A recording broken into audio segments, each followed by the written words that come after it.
My name is Milan Doloria. I am your statistics teacher. My subject is statistics.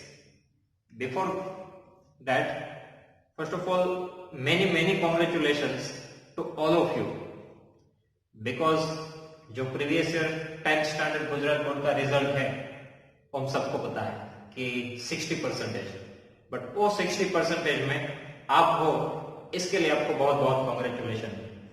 आप सबने बहुत ही अच्छी preparation की स्टैंडर्ड 10 में।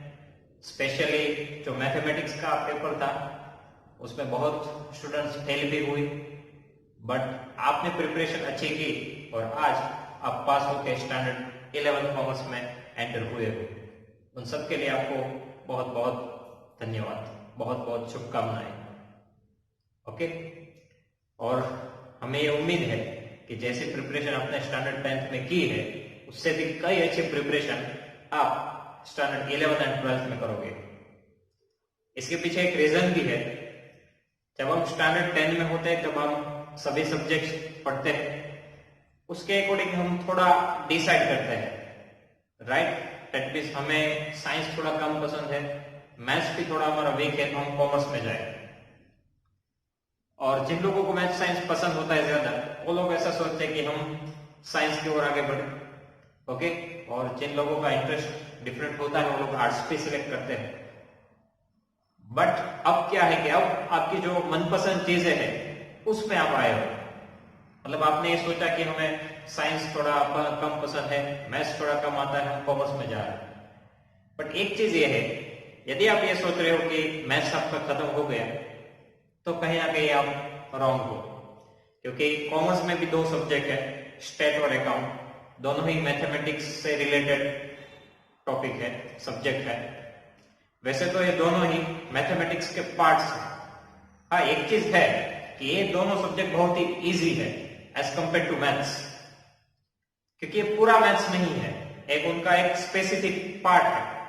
Statistics is one of the part of mathematics, okay. तो ये मे भी आपके लिए इजी हो सकता है, ओके। बट मेन चीज क्या है कि आपको प्रिपरेशन अच्छी करनी पड़ेगी, एक एक चीज को ध्यान से देखना पड़ेगा, फॉर्मूलास, एप्लीकेशंस, सब कुछ, ओके। सबसे पहले हम बात करें कॉमर्स की। आप सबने कॉमर्स फील्ड सिलेक्ट की है, इसमें भी बहुत सारे स्कोप है। सबसे मेन थिंग, कॉमर्स का मीनिंग बेसिकली क्या होता है? It is totally related to business. मतलब कि जो लोग ये सोच रहे हैं कि हमें बिजनेस करना है, वो लोग कॉमर्स फील्ड सिलेक्ट करते हैं। अभी सिनेरियो थोड़ा चेंज हो चुका है। लोग ये बोलते हैं कि परसेंटेज आएंगे देख लेंगे, अच्छे आए तो साइंस में, थोड़े कम आए तो कॉमर्स में, उससे भी बुरे आए तो कहीं ना कहीं आर्ट्स छोड़ लेंगे, डिप्लोमा में चले जाएंगे। ऐसा है ही नहीं। जब ये फील्ड डिसाइड हुई, साइंस, कॉमर्स, आर्ट्स, तो एक स्पेसिफिक विजन से डिक्लेयर हुई थी कि जिनको इंजीनियरिंग करना है, कुछ न्यू इनोवेशन करना है, किसी ओल्ड जो चीजें हैं उनको अच्छी बनाना है, फैसिलिटीज, टेक्नोलॉजी को आगे बढ़ाना है, वो लोग ऐसा सोचते हैं कि हम इंजीनियरिंग फील्ड सिलेक्ट करें। जिन लोगों को ये कि हम अपना खुद का बिजनेस करेंगे, अपने बिजनेस को आगे बढ़ाएंगे, या तो किसी का बिजनेस है उनको हेल्प करेंगे कि आगे लेके जाए, वो लोग कॉमर्स फील्ड में आते हैं। और जिनका स्पेसिफिकली जिसमें कोई आर्ट छुपा हुआ होता है, वो आर्ट्स लेते हैं। बट अभी ये सब चेंज हो चुका है। हम यही बोलते हैं कि 10th में परसेंटेज आने तो देख लेंगे, बट ऐसा नहीं है। आपने कॉमर्स फील्ड सिलेक्ट की है, मतलब आप कहीं ना कहीं जो रिलेटेड होने जा रहे हैं वो विद द बिजनेस। अब आपको एक बिजनेसमैन की तरह ही सोचना है। वो एक लाइन बोलते हैं ना कि यदि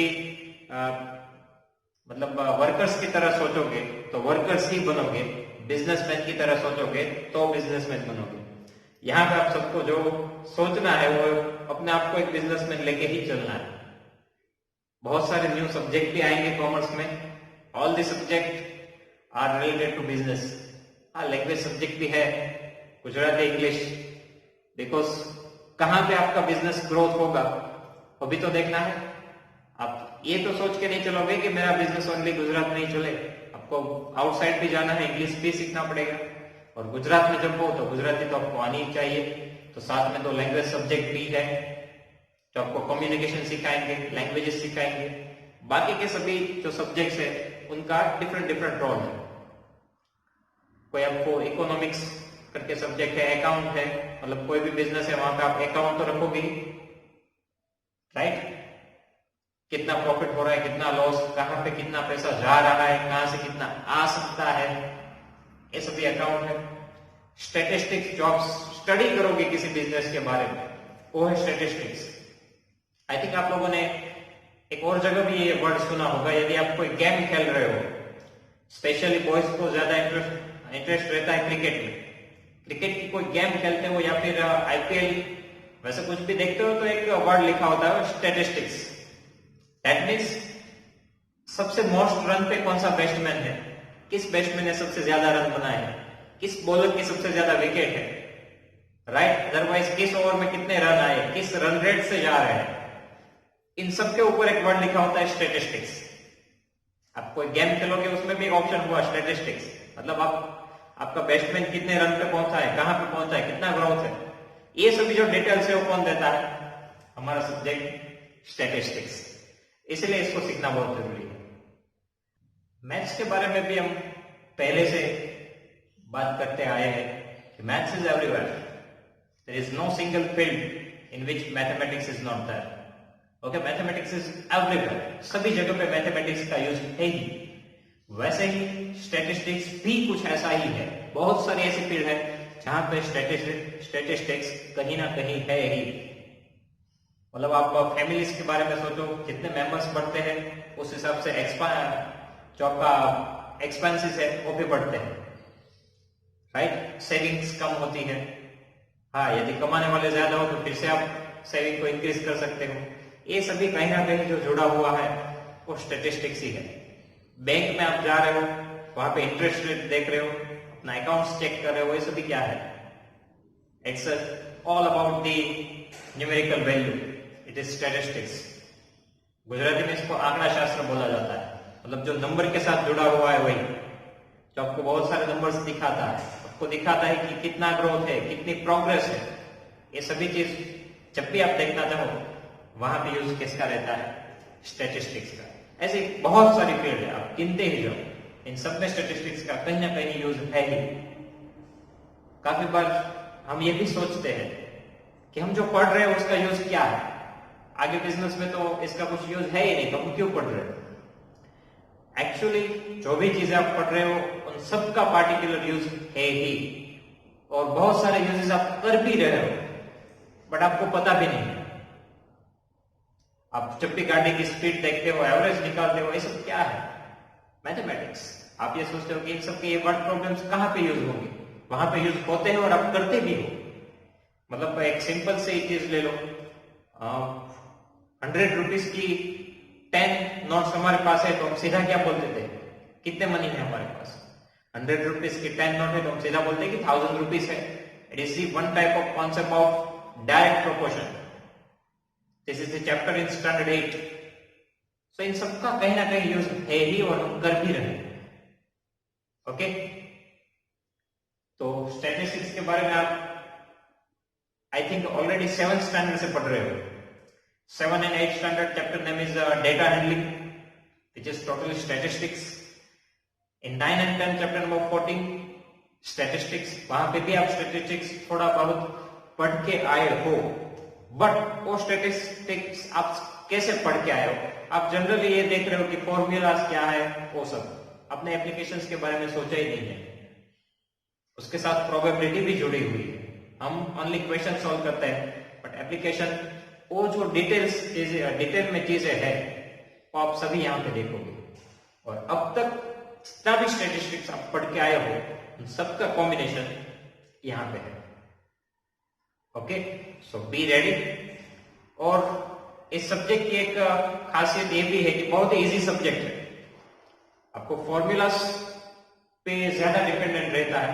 फॉर्मूला से भी आप अच्छे से लर्न करते हो, अप्लाई करते हो, तो ये बहुत इजी सब्जेक्ट है, स्कोरिंग सब्जेक्ट है। बहुत सारे लोग इसमें 100 आउट ऑफ 100 भी स्कोर करते हैं स्टैंडर्ड 12 में। बट फिर भी ये सब्जेक्ट कैसा है? आर या पार? करोगे तो आप बहुत अच्छा करोगे, और नहीं करोगे तो आपको कुछ नहीं समझ में आएगा। क्रिकेट के बारे में जिन लोगों को भी इंटरेस्ट है, आप ऐसा समझ लो, एक एग्जांपल आपको दे रहा हूं। कि आपने 6 रन के लिए बल्ला घुमाया है और एग्जैक्ट जो बाउंड्री लाइन है वहां पे रविंद्र जाडेजा खड़ा हुआ है। मतलब समझ रहे हो कि आपने क्या किया है। यदि वो बॉल बाउंड्री के पार गई तो आपके 6 रन कंफर्म है। थोड़ी सी भी अंदर हुई तो जाडेजा बहुत कम पर कैच छोड़ता है, मतलब कि आप गए। मतलब ये आर या पार वाली लड़ाई है, या तो आप बहुत आगे जाओगे या फिर बहुत ही पीछे रह जाओगे। मतलब जो लोग स्कोर करते हैं अच्छा, वो 80 90 चले जाते हैं, बट जो लोग ध्यान नहीं देते वो पास भी नहीं हो पाते। बीच की रेंज वाले बहुत कम स्टूडेंट मिलते हैं जिनके मतलब जिनका स्कोर 50 to 70 में रहता है। ऐसे बहुत कम स्टूडेंट रहते हैं। मोस्ट ऑफ द स्टूडेंट्स या तो आगे रहते हैं या तो पीछे रह जाते हैं। आपको डिसाइड करना है कि आपको कहां पे रहना है। और एक स्टेटिस्टिक्स ये भी है कि 10th में जो रिजल्ट आता है कॉमर्स में, हर बार स्टूडेंट जो भी अच्छे प्रिपरेशन करते हैं वो 10th स्टैंडर्ड से 12th में ज्यादा ही लाते हैं। आपको भी अपना यही एक टारगेट सेट करके चलना है कि आप अपना रिजल्ट जो है वो इंक्रीज करोगे, इसके साथ साथ अपना जो भी नॉलेज है उनको भी इंक्रीज करने की ओर देखोगे। ओके, तो ऐसी प्रिपरेशन के लिए रेडी रहना। अभी आप सबको पता है कि सिचुएशन क्या है। कोरोना है, कोई भी स्कूल पे नहीं आ सकता। स्टूडेंट्स की बात करें तो अभी ऑनलाइन लेक्चर्स ही चलने वाले हैं, बट एक चीज ध्यान में रखो कि अपना बेस्ट दो और day to day complete video देखने की ट्राई करो। ओके, तभी आप साथ में रह पाओगे, अच्छा कर पाओगे। आप ये सोचो कि अभी बहुत सारे स्टूडेंट ऐसा सोच रहे हैं कि हम ऑनलाइन नहीं पढ़ेंगे, वो सब लोग आपसे पीछे हैं। जैसे कि आप 10th में पास हुए हो, 40% लोग तो वहां से ही आपके पीछे है, आपकी कंपटीशन में वहां से ही आप आगे हो। अब आप रेगुलर वीडियोस देखोगे आप, तो जो लोग वीडियोस नहीं देख रहे उनसे भी आप आगे रहोगे, कंपटीशन आपके लिए इजी रहेगी। ओके, तो एक चीज भी ध्यान में रखो। आगे थोड़ा हम सब्जेक्ट के बारे में देखें तो जो आपका स्टैंडर्ड 11 है उसमें ये सभी चैप्टर्स आप सीखने वाले हो। स्टैटिस्टिक्स, जिसकी डेफिनेशन मेन ये है कि statistics is one type of science. Statistics is one type of science. उनका काम क्या है स्टैटिस्टिक्स का? It is one type of science which collect the data, analyse the data and interpret the data. मतलब जो डेटा को collect करेंगे, उनका एनालिसिस करेंगे और उसमें कहीं इंटरप्रिटेशन की जरूरत हुई तो वो भी करेंगे। ये मेन वर्क है स्टैटिस्टिक्स का।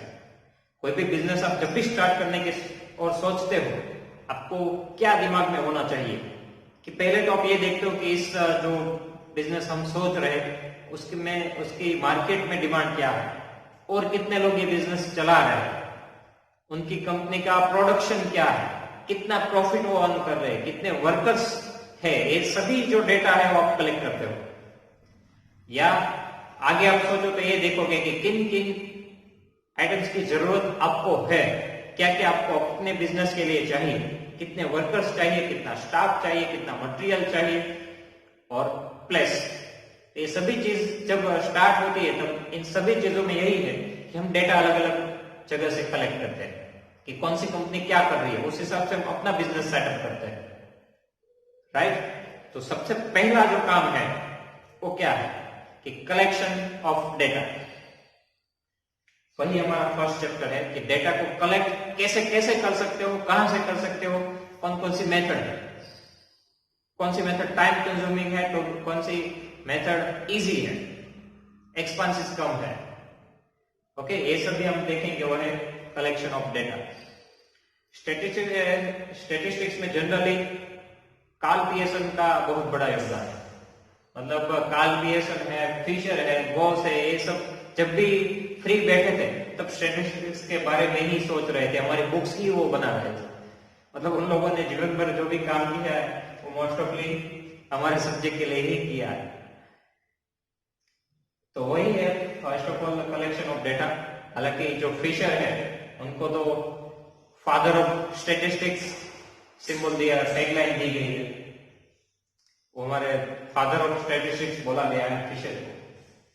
उन्होंने इसमें बहुत योगदान दिया है, मतलब अलग अलग फॉर्मूलास जनरेट करने में, मेथड्स डेवलप करने में। ओके, पहली चीज है कलेक्शन ऑफ डेटा। चलो एक बात हम ये सोच रहे हैं कि डेटा हमने बहुत ही अच्छी तरीके से कलेक्ट कर लिया, अब आगे का काम क्या है। मान लो कि ये जो स्कूल्स है जितने भी एडमिशन ले रही है वो डायरेक्टली एक रैंडमली कोई एक फोल्डर बना रही है, जितने भी एडमिशन जो भी स्टैंडर्ड के जो भी स्ट्रीम के आ रहे हैं वो एक ही फाइल में सब जमा है। अब किसी स्टूडेंट की डिटेल्स की जरूरत पड़ी तो कैसे ढूंढेंगे? पूरा लिस्ट देखने जाएंगे? नहीं, इसके लिए क्या किया जाता है? Presentation of data. अच्छी तरीके से एक एक फोल्डर डिफरेंट बनाए जाते हैं, वहां पे वो डिटेल्स पुट की जाती है, पर्टिकुलर टेबल्स बनाए जाते हैं, पर्टिकुलर फील्ड बनाई जाती है, पर्टिकुलर पर्सन भी रखे जाते हैं कि ये पर्सन का काम ये है कि यहाँ से डेटा जो कलेक्ट हो वो ये संभाले, मतलब मटेरियल्स को एक पर्सन संभाले, बाकी जो वर्किंग स्टाफ है उनको कोई एक दूसरा पर्सन हैंडल करे। तो ये जो काम है डेटा कलेक्ट हो जाए, उसके बाद प्रेजेंटेशन ऑफ डेटा जो कि बहुत ही अच्छी तरीके से हो, ये बहुत जरूरी है। मतलब किसी कंपनी का एनालाइज कर रहे हो तो उनका डे बाय डे जो प्रोग्रेस रेट, प्रॉफिट मार्जिन है, उन सब का ग्राफ जनरेट करते हो, वही है प्रेजेंटेशन ऑफ डेटा। तो डिटेल्स को आप ग्राफ में प्रेजेंट कर रहे हो, टेबल बना रहे हो, किस तरीके से रिप्रेजेंट कर रहे हो, और रिप्रेजेंटेशन ऐसा होना चाहिए कि जो भी रीड करे उनको बहुत ही इजीली वो समझ पाए, अंडरस्टैंड कर पाए, ये बहुत जरूरी है। तो उस तरीके से प्रेजेंटेशन ऑफ डेटा, उनकी भी डिफरेंट मेथड हम सीखेंगे। उसके बाद आता है measures of central tendency. Measures of central tendency आप पढ़ के आए हैं, मीन मीडियन मोड, ये सभी मेजर्स ऑफ सेंट्रल टेंडेंसी में ही है। मतलब कि सभी वैल्यूज जो है वो कौन सी स्पेसिफिक वैल्यू के आसपास रहती है, वही है सेंट्रल टेंडेंसी। टेंडेंसी मीन्स मतलब कितना है वो सेंट्रल, कितना सेंटर की और कितना नजीक है वो, कितना पास में है वो, वही है measures of central tendency. Okay, कोई ऐसी स्पेसिफिक वैल्यू ढूंढी जाती है जिनके आसपास सभी डेटा जो है वो रहते हैं। कभी कभी क्या होता है कि हम ये सोचते हैं कि हमने कोई बिजनेस छोटा सा चालू किया, उसकी डिमांड बहुत है, राइट, उसकी डिमांड बहुत है, तो आप क्या करते हो? अपना प्रोडक्शन रेट बढ़ाने लगते हो, राइट। मतलब अभी मान लो कि कोई ये सोच रहा है कि सैनिटाइजर वाला, सैनिटाइजर किसी ने बनाना चालू किया, बहुत सारे लोग अब उनको पूछ रहे हैं कि आप सैनिटाइजर बेच रहे हो? यस। तो आप क्या कर रहे हो कि सैनिटाइजर का जो प्रोडक्शन है वो इंक्रीज कर रहे हो। बट इसके साथ हुआ ये कि बहुत सारे लोगों ने भी यही सेम सोचा, उन्होंने भी सैनिटाइजर बनाना चालू किया। अब क्या होगा? अब आपने प्रोडक्शन बहुत बढ़ा दिया, बट अब जो डिमांड थी वो डिस्ट्रीब्यूट हो गई, क्योंकि बहुत सारे लोग आपसे भी सस्ता भी बेच रहे।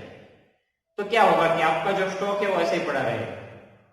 उससे क्या होगा कि आपका प्रॉफिट कम होता जाएगा, आपके पैसे जो है वो एक तरीके से पैक हो गए। तो फिर क्या हुआ? लॉस हुआ कि नहीं? मतलब हम ये तो नहीं बोल सकते कि हम प्रोडक्शन बढ़ाएंगे तो हमारा प्रॉफिट बढ़ेगा ही, कोई फिक्स वैल्यू होती है, वहां तक आप अपना प्रोडक्शन बढ़ाओ तो ठीक है, उससे ज्यादा हो गया तो फिर से आप लॉस में जाओगे।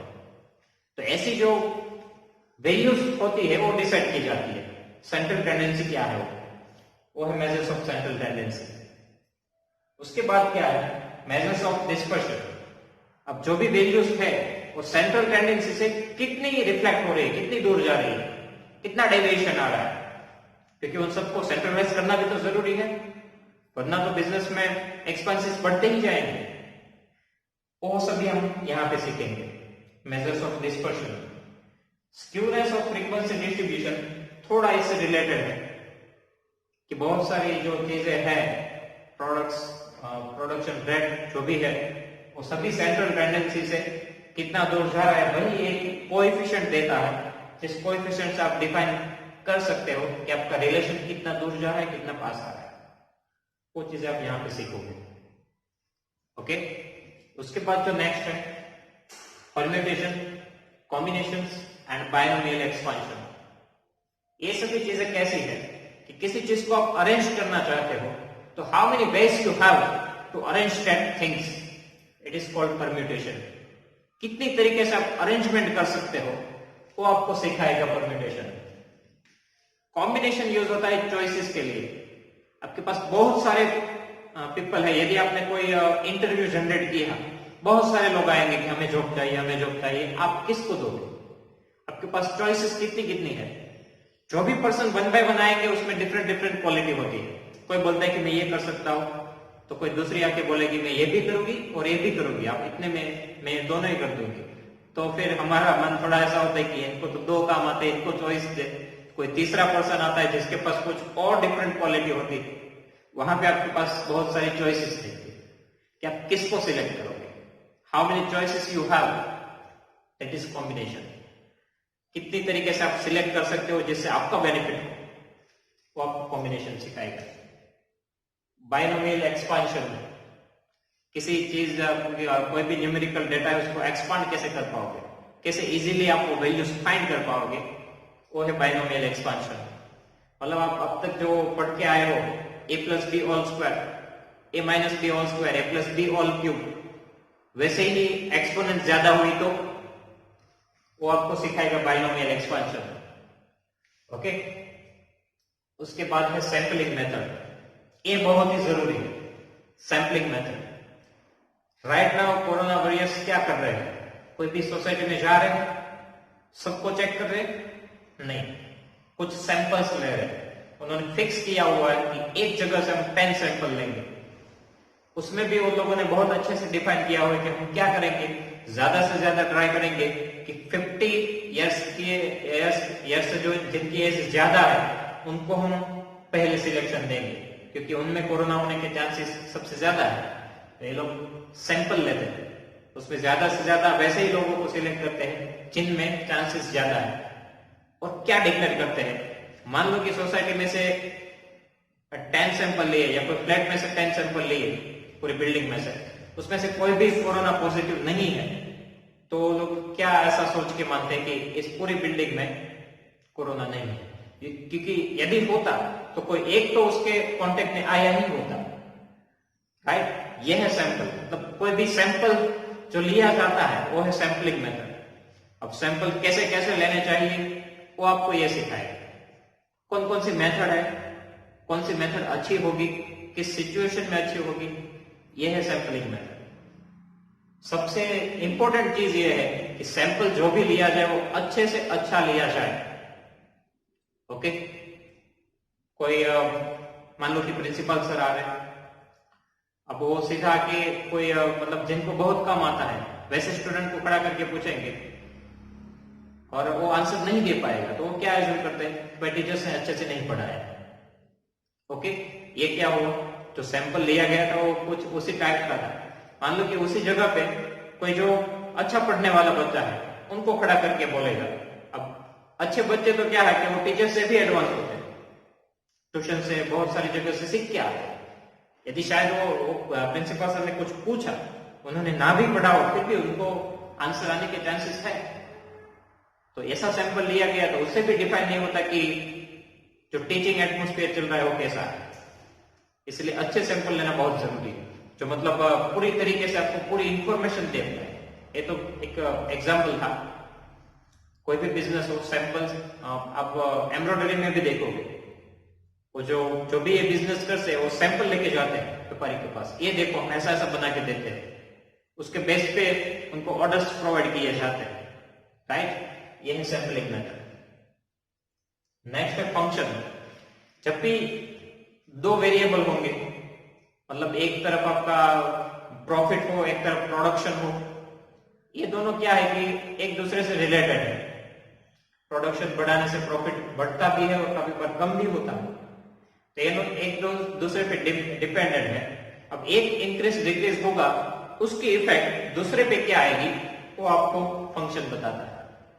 फंक्शन जनरेट किया जाता है, एक फॉर्मूला डिराइव किया जाता है, वहां से ये डिसाइड होता है कि ये इतना करोगे तो ये चीज इतना जाएगी। ये काम है फंक्शन का। नेक्स्ट है जियोमेट्रिक प्रोग्रेशन। 10th स्टैंडर्ड में चैप्टर नंबर 5 आप पढ़ के आए हो, एरिथमेटिक प्रोग्रेशन, एपी। यहाँ पे है जीपी। जब भी कोई बिजनेस ग्रो होता है, बहुत सारी सीरीज भी उसमें रहती है। एरिथमेटिक प्रोग्रेशन होता है, जियोमेट्रिक रहता है, टेलर सीरीज हो सकती है, उस हिसाब से प्रोग्रेस हो सकता है। तो आप जीपी से वो कैसे डिफाइन कर सकते हो, यदि आपका जो बिजनेस है वो जियोमेट्रिक प्रोग्रेशन पे जा रहा है, फर्दर वैल्यू आपको एस्टिमेट करनी है, तो आप कैसे करोगे वो आप यहाँ पे सीखोगे।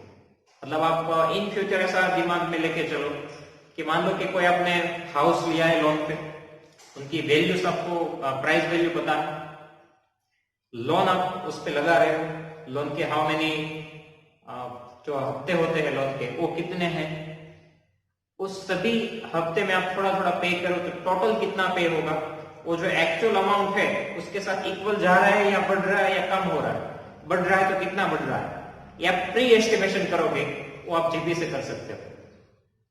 रिसेंटली जो इंटरेस्ट रेट रहता है बैंक में वो भी आप जीपी से ही डिफाइन कर सकते हो। ओके, कंपाउंड इंटरेस्ट, जब भी कंपाउंड इंटरेस्ट होता है तब वहां पे जीपी ही अप्लाई होती है। वो कंपाउंड इंटरेस्ट का जो फॉर्मूला है वो जीपी से ही आया है, भले ही आपको डायरेक्टली सिखाया गया था बट वो डिफाइन किया जाता है बाय जीपी। ओके, ये सभी जो सिलेबस है वो स्टैंडर्ड 11 का है, टोटल 9 चैप्टर है। आगे 12th में भी आप इंडेक्स नंबर डेटनेस कंपैरिजन सीखोगे, कितना लिनियरली आपका बिजनेस जा रहा है, को रिलेशन सीखोगे, एस्टिमेशन के लिए लिनियर रिग्रेशन होगा। ओके, टाइम सीरीज होगी, टाइम के ऊपर भी आपका बिजनेस रिलेटेड रहता है, टाइम के अकॉर्डिंग भी बहुत सारे वेरिएबल चेंजेस होते हैं। Probability, one of the most important topic of statistics. कोई भी चीजें आप नई स्टार्ट करते हो, सोचते हो, प्रोबेबिलिटी के बारे में सबसे पहले सोचा जाता है कि ऐसा करेंगे तो क्या इसके होने के चांसेस है, क्या हमें इतने पैसे मिलने के चांसेस है, क्या हमारा बिजनेस प्रोग्रेस हो सकता है, क्या हम एडवर्टाइजमेंट बढ़ा रहे हैं तो हमारे बिजनेस ग्रोथ रेट है वो बढ़ने के चांसेस कितने हैं, ये सभी प्रोबेबिलिटी डिफाइन करता है। Okay, after that limit and derivations भी है, मतलब कब आपका प्रॉफिट लॉस मैक्सिमाइज होगा, मिनिमाइज होगा, वो सभी चीजें हैं वो आप आगे जाके 12th में सीखने वाले हो। तो ये है पूरा स्टैटिस्टिक्स, बहुत ही इजी सब्जेक्ट है, इंटरेस्टिंग सब्जेक्ट है और स्कोरिंग सब्जेक्ट है। आप अपना टारगेट सेट कर सकते हो कि आप इसमें 100 ला सकते हो। इसमें थियरी कम और जो न्यूमेरिकल सम्स होते हैं वो ज्यादा होते हैं। जो फर्स्ट चैप्टर रहेगा collection of data, totally theoretical chapter है, मेथड्स ही है आप कैसे डेटा कलेक्ट करोगे वो, उसके बाद न्यूमेरिकल वर्क है वो चालू होगा। ओके, तो ये चैप्टर है कलेक्शन ऑफ डेटा, पूरा थियरेटिकल बेसिस है। तो उसमें जो आपको लेक्चर्स मिलेंगे वो बोर्ड पे नहीं होंगे, वो थ्रू आउट पीडीएफ आपको सिखाया जाएगा। ओके, इसलिए इनके जहां तक जब तक ये चैप्टर चल रहा है तब तक ये बोर्ड पे वीडियो लेक्चर नहीं रहेंगे, हम सीधा आपको पीडीएफ से सिखाएंगे। ओके, क्योंकि पूरा थियरेटिकल है इसीलिए। उसके बाद से हम ट्राई करेंगे कि आपको थ्रू आउट बोर्ड ही वीडियो लेक्चर मिले। तो ऐसे ही आप घर पे वीडियो देखते रहो, थोड़ा पढ़ाई करते रहो, सीखते रहो, खुश रहो, सबसे इंपॉर्टेंट सेफ रहो। Thank you.